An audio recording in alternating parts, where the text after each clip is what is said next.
Peristiwa menegangkan dialami kurir yang tengah mengantar paket pada tuannya. Momen tersebut sempat diabadikan sang kurir dan viral di media sosial. Akun Instagram @andrely_48 Sabtu 12 Desember 2021 turut mengunggah video tersebut.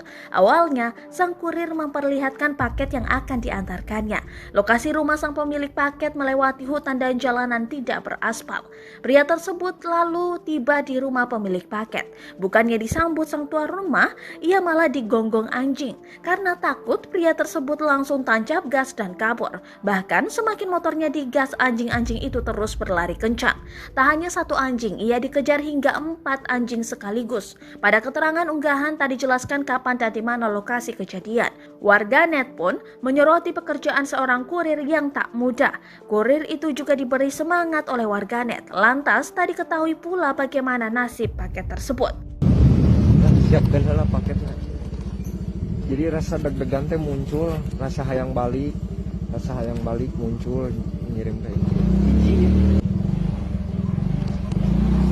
Paket. Anjing.